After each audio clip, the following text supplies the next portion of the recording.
இன்னைக்கு Sunday special நம்ம வீட்ல பாஸ்தா செய்ய போறோம். பாஸ்தா செய்ய போறது நம்ம தீபி தான். தீபி பாஸ்தா செய்யறதுக்கு வெங்காயம் நான் கட் பண்ணியிருக்கேன். அப்புறம் இது பூண்டு ஒரு 4 பூண்டு கட் பண்ணி வச்சிருக்கேன். பாஸ்தா வந்துட்டு தேவையான அளவை வாஷ் பண்ணி உப்பு போட்டு நல்லா கொதிக்க வச்சிருக்கோம். இதுக்கு அடுத்தது என்ன ஆகுதுன்னு நான் அப்டேட் பண்ணிட்டே இருக்கிறேன். ஓகேவா? வேக வச்சதை இப்போ நம்ம அப்படியே ஸ்ட்ரெயின் பண்ணி எடுத்துடலாம். நல்லா வடிகட்டிட்டுலாம். கொஞ்ச நேரம் அப்படியே விட்டிங்கன்னா தண்ணி ஃபுல்லாகவே வடிஞ்சிரும். அடுப்பில் பேன் வச்சுட்டு ஸ்டவ் ஆன் பண்ணிப்போம். தீபி வந்துட்டு டிஷர்ட் நல்லா இல்லையா, அதனால் போய் டிஷர்ட் மாற்றிட்டு வந்துட்டாங்க.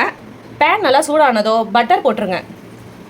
பட்டருக்கு ஏதாவது குறிப்பிட்ட அமௌண்ட் இருக்கா தீபி? இல்லை அப்படி போட்டுடலாமா குத்து மதிப்பா? எங்கள் இஷ்டம் தாங்க, நாங்கள் எங்கள் இஷ்டத்துக்கு தான் போடுவோம். பட்டர் உங்களுக்கு தேவையான அளவு நீங்கள் போட்டுக்கோங்க. இப்போ அடுத்தது பூண்டு.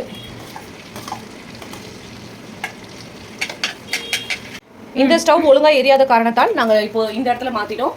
பூண்டு நல்லா பொரிஞ்சிருச்சு. இப்போ நம்ம வெங்காயத்தை போட்டுடலாம். அடுப்பு இப்போ அடுப்பு மாற்றிட்டோம். வாஸ்து சரியில்லை, அங்கேருந்து எடுக்க முடியல, அதனால் இங்கே மாற்றியாச்சு. என்ன பண்ணணும்னா கோல்டன் கலரில் வந்ததுக்கப்புறம் இதை எடுத்து ஆனியன் எல்லாம் ஒரு பிளேட்டில் மாற்றிடலாம். மாற்றுங்க தீபி.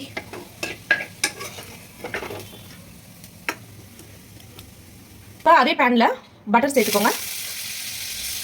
3 ஸ்பூன் மைதா மாவுக்கு 1 கப் பால் நாங்கள் எடுத்துருக்கோம்.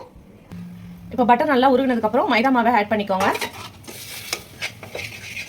அது கூட அப்படியே பாலையும் ஆட் பண்ணி நல்லா மிக்ஸ் பண்ணுங்கள். கட்டி இல்லாமல் மிக்ஸ் பண்ணணும். உப்பு தேவையான அளவு. இது வந்துட்டு நல்லா க்ரீமி டெக்ஸ்சர் வர வரைக்கும் நல்லா மிக்ஸ் பண்ணிக்கோங்க. ஃப்ரை பண்ண வெங்காயத்தையும் போட்டுடலாம். இது கூட உங்களுக்கு ஸ்வீட் கார்னு கேப்சிகம் இருந்தால் போட்டுக்கோங்க. நல்லா மிக்ஸ் பண்ணதுக்கப்புறம் நம்ம பாஸ்தாவை அதில் போட்டுடலாம்.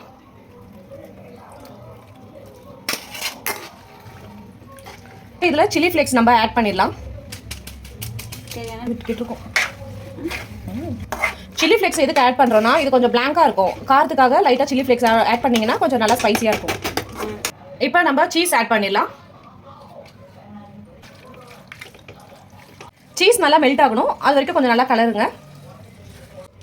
சீஸ்லாம் நல்லா மெல்ட் ஆகிடுச்சு. இப்போ இதில் நம்ம லைட்டாக பெப்பர் பவுடரும் ஆட் பண்ணி நல்லா மிக்ஸ் பண்ணிக்கலாம்.